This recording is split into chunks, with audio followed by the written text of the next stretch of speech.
for somebody who is considering using anabolics of any type or PEDs of any type. You need to do an honest accounting with yourself as to the level of competition you want to go to and are willing to invest financially, time-wise, etc., to get to. Hi, Luke. It's my pleasure to have you on Evidence Strong Show. If you could briefly introduce yourself. Absolutely. My name is Luke Pelton. I am an assistant professor of exercise science and the human performance lab coordinator in the Department of Exercise Science at Springfield College in Springfield, Massachusetts. Okay, and the topic of today is anabolic androgenic steroids. So we need some kind of definition and explanation what these are. Absolutely. So anabolic androgenic steroids, which for the purpose of everybody listening and myself talking, we're going to simply refer to as steroids for the purpose of this discussion. They are exogenous synthetic congeners of testosterone or other androgens. So what that means simply is they are not things we're producing internally, though testosterone and other androgens are. These are kind of facsimiles or copies that we're making in a lab. We're synthesizing them to either directly mimic testosterone or to mimic certain aspects or augment certain aspects of what androgens do in the body. So they are chemically derived versions of usually testosterone and its derivative dihydrotestosterone. Those are two of the most prevalent androgens in the body, which do a myriad of things we associate with performance in strength and physique sports, muscle tissue, etc. And there are different versions that will be tweaked chemically on a variety of capacities to exert different effects on certain tissues or certain receptors or certain times, etc. So that's kind of what we're talking about in this discussion. Okay, and to have a full background, we need to know what the function of this externally supplied steroids would be in the body. And maybe if you could bring what we know specifically on the human body and what is known from other research in animal studies or some theoretical considerations. Right. So in the human body, testosterone and androgens, they're responsible really truly for a system-wide myriad of effects.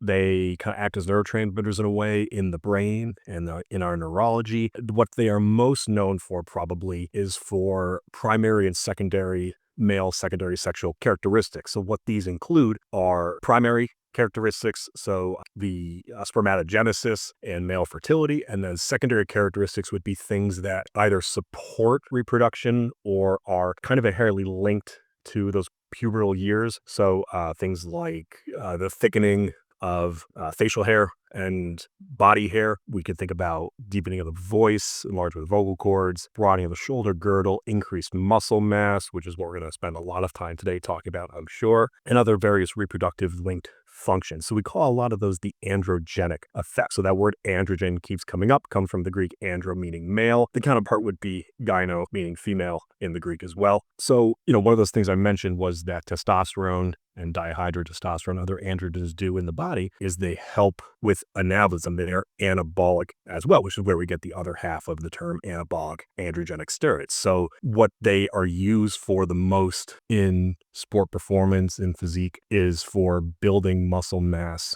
and muscle strength. Now, I smiled internally at the second part of your question is, what do we know from human studies and what do we know from sort of everything else? And the good news is we do know quite a bit from human trials. The tricky part is we don't know enough and we know a lot from other animal studies. Some of the kind of formative research we have on the mechanistic side of testosterone, how it exerts its effects, how it induces anabolism on certain tissues, etc. A lot of it comes from the rodent models, and a lot comes from chicken research and cows as well. The reason being, certain compounds were actually developed to improve muscle mass anabolism, so protein accretion in livestock animals. So if you can feed an animal less and have it produce more meat, from a capitalist perspective, that is more beneficial to a degree. So in a way, we kind of think, oh, I wouldn't think that at first, but that does make sense about what we're trying to do with a person, which is, if we think about a physique athlete toward the tail end of a bodybuilding prep, they are consuming fewer calories, but they want to maintain or build muscle mass during that time as well. So much of the research comes from that area. One of the most notorious steroids, trenbolone,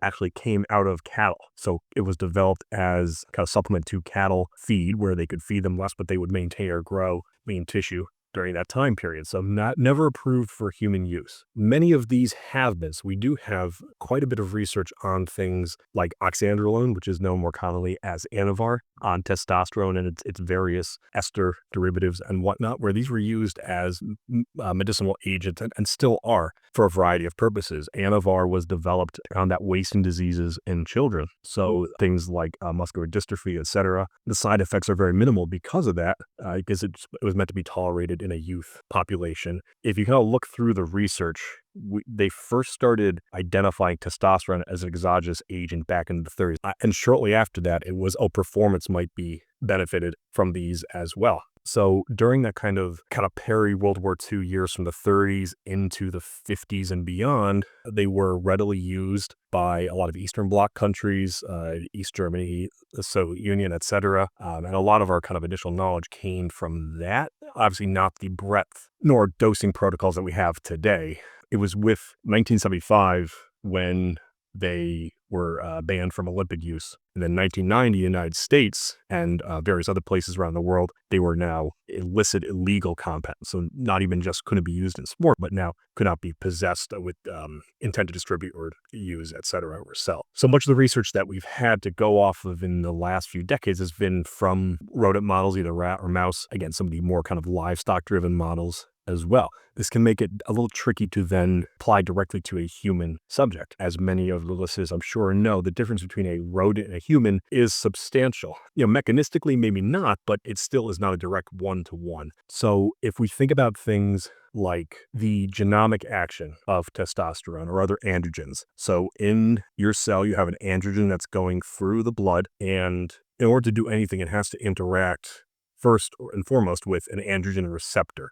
So it'll bind to that receptor, it'll translocate to the cell nucleus, which is where your DNA is. It will then bind to specific regions on the DNA, and that is what drives anabolism. So it'll cause the manufacture of new proteins, mainly things like myosin and actin and other contractile muscle proteins, which will then contribute to muscle size, strength, etc. And you can apply this to whatever the effects of the androgen are at any tissue throughout the body. But obviously, we're talking a lot about muscle strength and mass in this talk here. There's some other non-genomic actions as well. Some of these could be through things like the G protein coupled receptor, which is a complex on the cell membrane, which initiates a variety of secondary signaling cascades throughout the cell. And this is where our knowledge gets a little bit murky, actually. So we know that we could see an increase in intracellular calcium levels because of this. And if we think about a muscle contraction, calcium is going to be hugely important for the initiation and continuation of that contraction. So we could see how a transient increase in calcium levels would be beneficial for strength. We're not so sure about what that means for long-term hypertrophic effects, though. So those kind of non-genomic actions,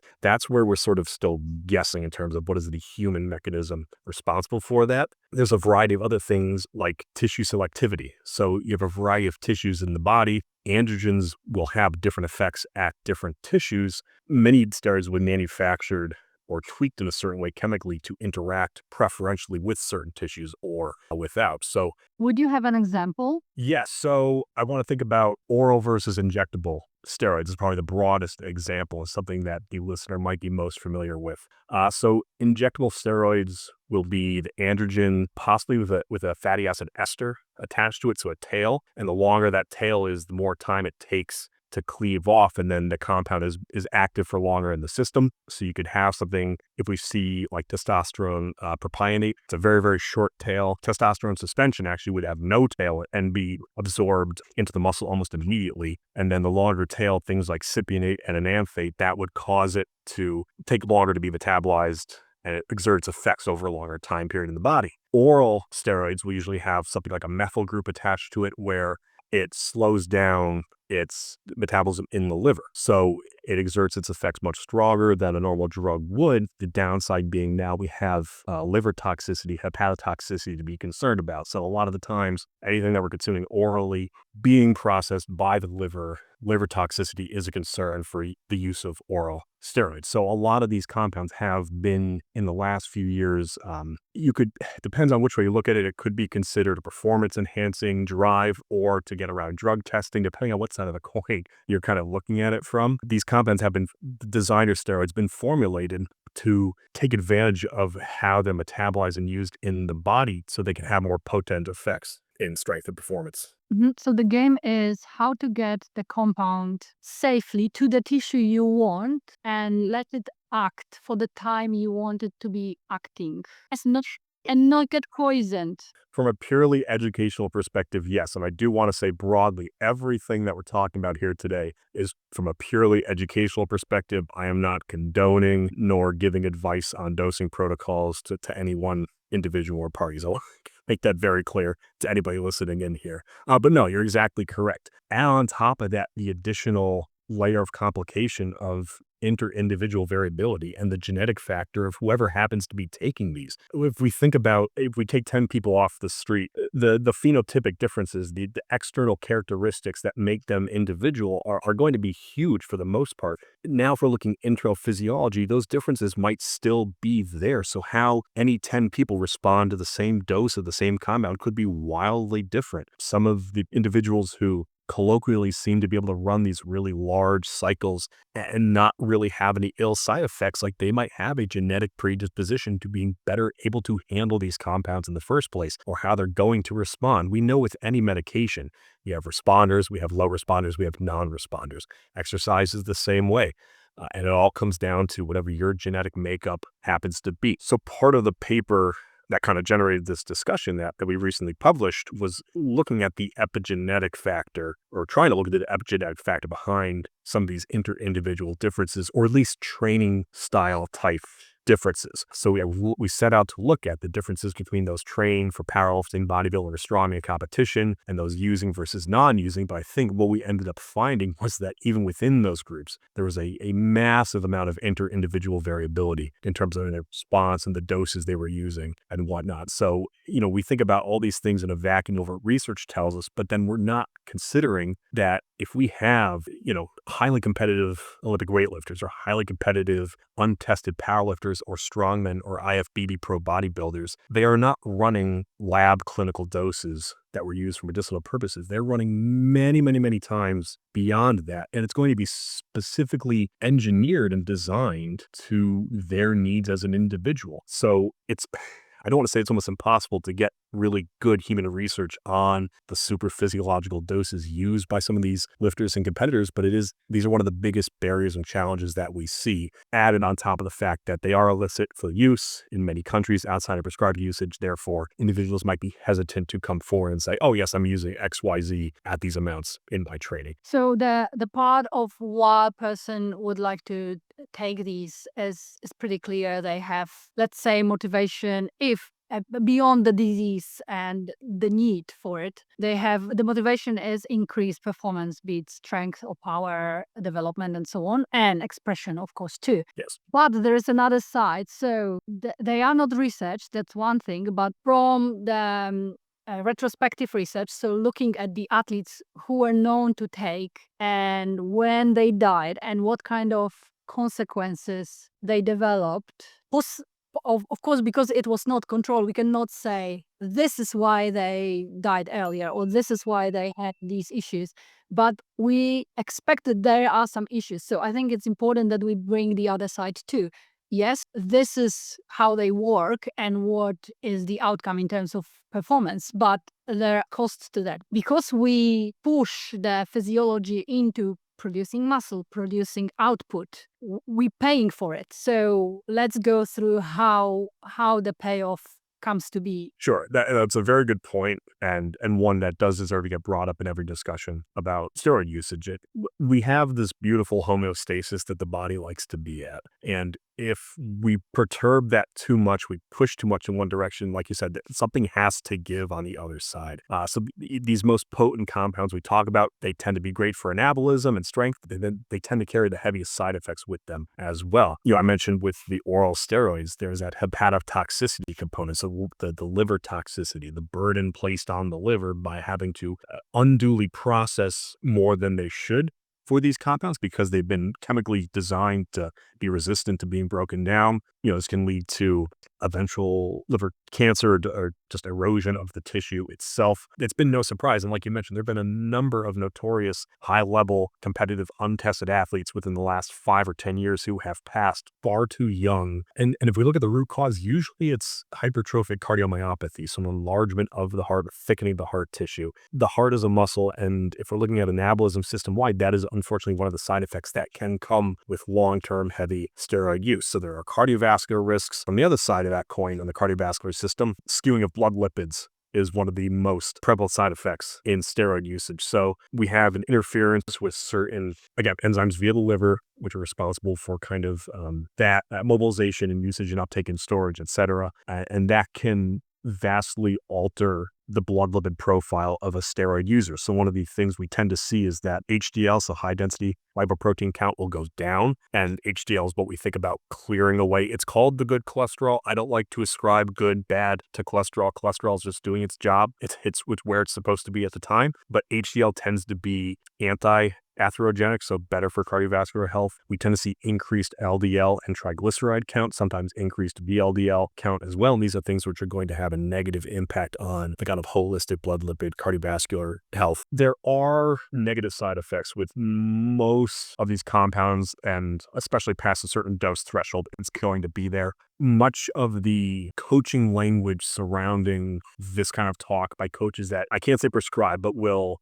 suggest usage for their athletes, it's about harm reduction or risk reduction. Notice that's not harm prohibition. We're not stopping the harm, but we can mitigate it a little bit. So we'll see a lot of ancillary compounds, things like milk thistle or TUDCA for liver health, where they'll kind of give a boost to these processes or act as antioxidants to stop the degradation of these enzymes. We'll see things like fish oil, high dose EPA DHA blends that will kind of help balance out those high triglyceride levels that we'll often see from the skewed blood lipid panels. And it's also one of the reasons that many IFBB pro bodybuilders do a high amount of steady state, low intensity cardiovascular exercise. It is a bit for caloric expenditure, but a lot of it is just for keeping your heart and cardiovascular system functioning, especially at these very, very high doses. Would changing the diet and avoiding, would that have any influence? To an extent, absolutely. So the chicken and broccoli, is that part of that? They were right all along. In a way, yes. I don't know. I want to backtrack. I think they might have stumbled upon that being a good side effect of it. If you go back and you watch Pumping Iron, the Arnold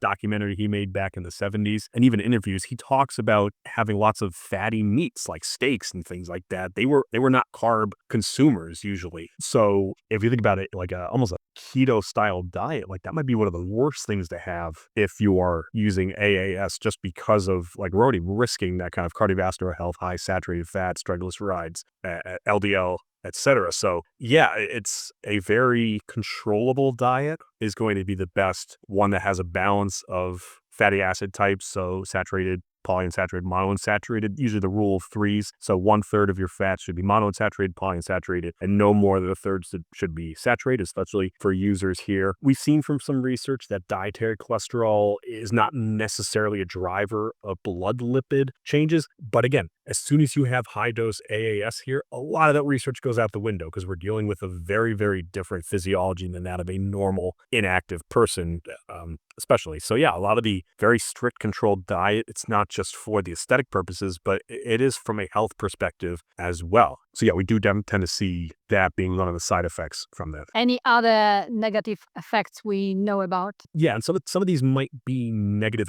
in context, person to person, but they're non-performance side effects. Maybe we'll say that. So they're not goal-oriented side effects. Fertility issues and sexual function, that is going to be one of the most prevalent as well. Steroids are sex hormones in the body. I mean, very truly, they are, testosterone, estrogen, progesterone, like these are all in the family of reproductive linked hormones across the sex spectrum. So if we think about, we have somebody who is injecting any amount of exogenous hormone into their body. We'll say testosterone because that's what, the most basic form would be. Testosterone is going to exert its effects. It's also going to be converted to a few things in the body. So I mentioned dihydrotestosterone or DHT earlier. So the enzyme 5-alpha reductase will turn testosterone into DHT. DHT is very androgenic. So a lot of the male pattern hair loss and baldness, that's DHT derived, but also beard growth, facial hair growth is DHT derived. So there's a kid's toy from back in the day, Woolly Willy, and had like a magnet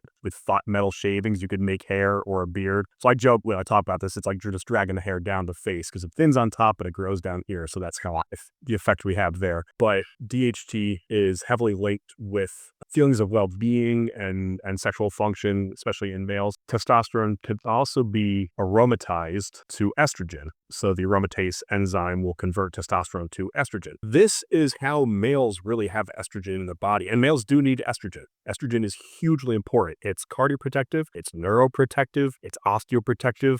If we think about postmenopausal females with osteoporosis, it's from that precipitous drop in estrogen, which a lot of that is actually where my research has gone in the last few years, but we can talk about that later. But estrogen has a separate hypertrophy modulation pathway via the MAPK enzyme, or protein rather. So estrogen is very important for everybody, males included. It used to be thought, oh, when you go on your steroid cycle, you take an aromatase inhibitor because you don't want estrogen. That is not true. Very often, a lot of the negative side effects we see with steroid use are kind of balanced out by having the proper estrogen ratio within a certain boundary as a result of that. Estrogen in too high amounts can lead to things like water retention and bloating, mood swings, and other ill side effects. But if it gets too low, it's also very, very, very bad. Estrogen and testosterone, when they're in the body senses that. And the production of sex steroid hormones in the human body kind of acts on what we call the classical negative feedback loop. So the body senses a presence of a certain level of these hormones, goes up to the hypothalamus, to the pituitary, which is where the hormone production starts. And it kind of sends a signal saying, we have enough. We don't need to release the kind of precursor, which is gonadotropin releasing hormone, goes from the hypothalamus to the pituitary, and then luteinizing hormone, LH, and follicle stimulating hormone, FSH, are released. They go to the gonads, even testes in biological males, the ovaries in biological females. And then from there, they act on the cells to produce testosterone, estrogen, etc. So if we're blocking the signal there, we're not getting the releasers, which then aren't initiating the release of hormones from the gonads. So you suppress your natural production of, in males, testosterone. So if a male is deep into a steroid cycle, they're likely to see a null sperm count if they were to do a sperm analysis or a semen analysis. Coming off of a cycle, it can take anywhere from 3 to 6 months for that process to kind of restart. There are certain compounds like enclomiphene, citrate, DHEA, which will help kind of boost that system as we get back in. Also, you can take synthetic congeners of LH and FSH, so human chorionic gonadotropin or human menopausal gonadotropin, so they kind of act like LH, FSH, so they can restart the production of endogenous hormones from the gonads, even during a cycle. So there are ways to kind of mitigate this, but it's all about risk reward. And also how much money you have to spend, because of what a lot of people talk about. Many of these things are very, very expensive. And I'm not willing to get into a price point on anything here, but these can definitely add up. So anybody who's considering using, I want to put this out here for the listeners, anybody who's considering using, there are 2 questions you need to ask yourself. One is, am I looking to go, or am I currently at an incredibly high competitive level? If not, if it's just for recreational purposes, I wouldn't recommend it. I don't think the juice is worth the squeeze. The other thing is, if I am a high-level competitor, how much am I willing to monetarily and from a health-wise invest and kind of give up in pursuit of this goal? Back to the fertility thing here, if somebody is considering going on, if you're a male, I would consider, if children are something you want in the future, then I would maybe do, semen analysis and maybe freeze a sample just so you have security, peace of mind. Obviously, if you're a female competitor looking to use these compounds, doing an egg retrieval cycle, again, if this is something you are at all considering in the future, it's peace of mind, because some of these things may be irreversible. I will say, unfortunately, the male reproductive system is much more robust to kind of bouncing back over time than the female system. The effects of steroids on female reproductive physiology sometimes are irreversible past a certain point. In males, you need many, many years of very high doses with very little time off to really see any kind of lasting permanent effects. Again, this will differ person to person, but that is some of the big changes we see to reproductive health. So usually when people are on a steroid cycle, they feel great. I mean, strength is through the roof and physique probably is improved. Libido is going to be very, very high. It's the coming off, or it's the mismatch of the internal hormone balance because of what you're using. that is likely to kind of give some of those negative side effects. If we look at, again, talking about female steroid users, deeply virilizing, masculinizing side effects. So deepening of the voice, facial hair, body hair, thinning of the scalp follicles, acne, heavy sebaceous gland oil production, things like that. And again, many of these are irreversible in female competitors or users there. Those are some of the major symptoms we think about. There's a variety of other smaller side effects that might differ person to person. I did mention it before, and I'll kind of close on this, is the neurotoxic side effects of certain compounds more than others. So like I said, androgens, the brain uses them for a variety of compounds, for a variety of reasons, and certain compounds tend to have more neurotoxic effects than others, specifically the family called 19 NORs. So they are formulated differently at one of the carbon positions, steroid rings, and the way that they interact with brain chemistry is potentially devastating. So if we have somebody who is prone to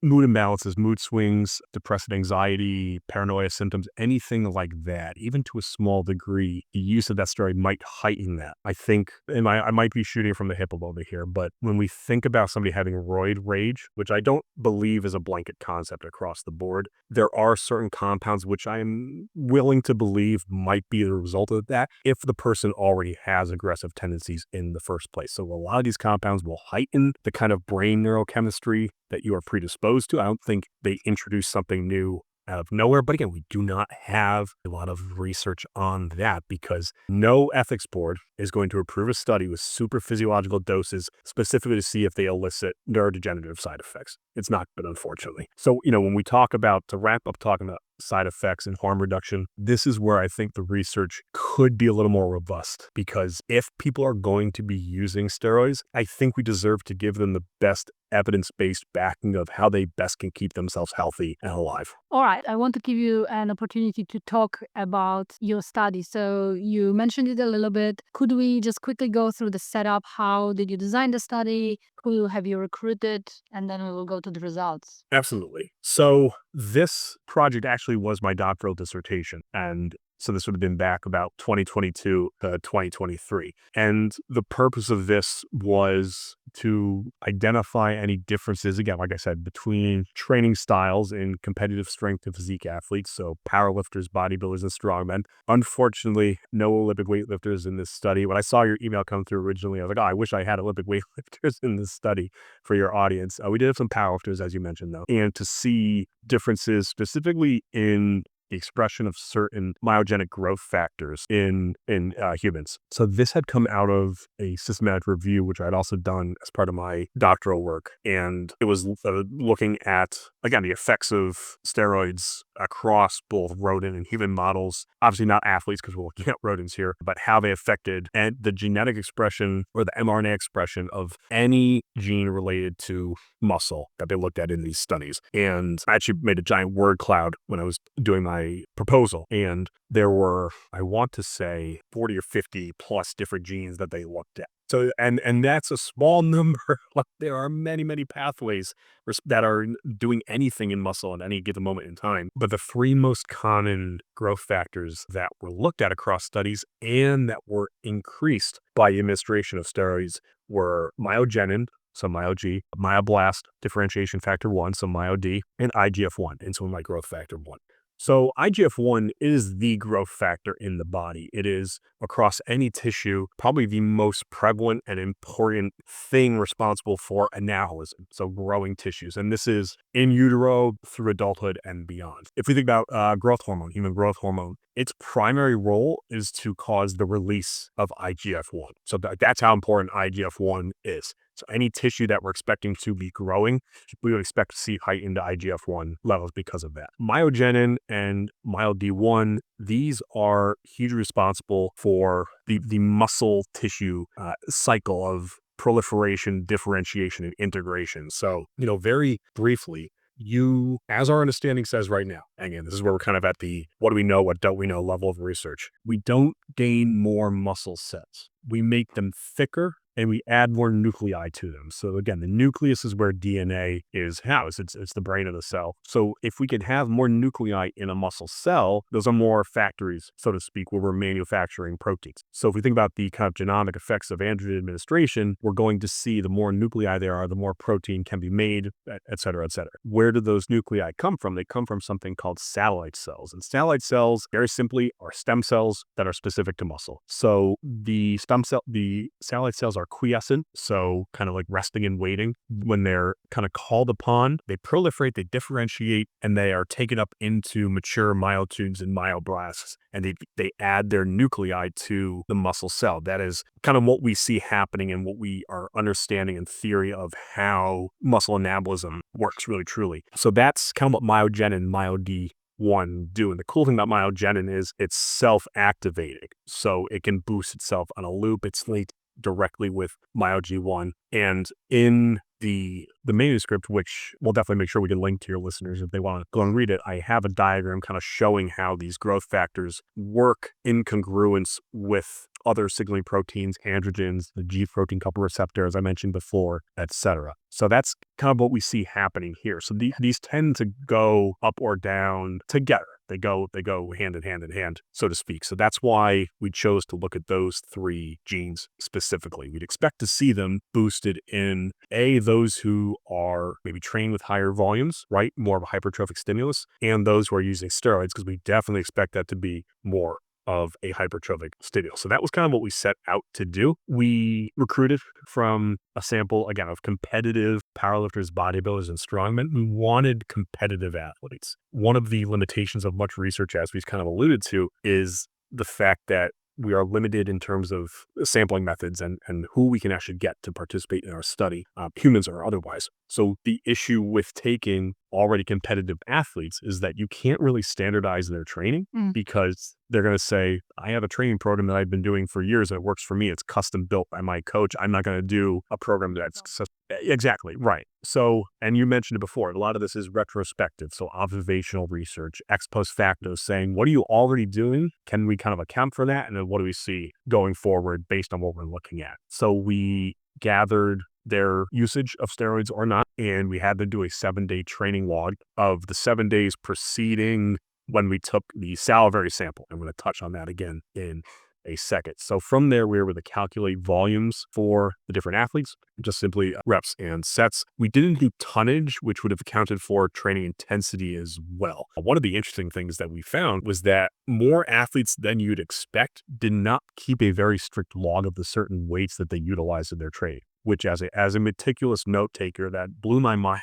I first came across that's like, how do you know if you're getting better? But Really? again, we were simply calculating volume, so it was okay. And from those who identified anonymously as steroid users, we gathered their doses of whatever compounds they were using. So the previous systematic review that I had done, I want to say there were about over 18 different steroid compounds that were identified, and it probably is more than that as well. But think about designer compounds and things not getting in research, etc. So we gave them the opportunity to identify any of those, and then was there anything that wasn't on this list that you were taking? I think there's only one compound that was identified as such. So we had them identify all of that, how much they were using, etc. And all of that information also is in the paper. There's a nice table on the descriptive characteristics of the doses that were reported by participants. They weren't as high as you may expect. I think the highest was about 600 milligrams total per week across all compounds. And the lowest was 50 to 100, something like that. So, if you think about the variety in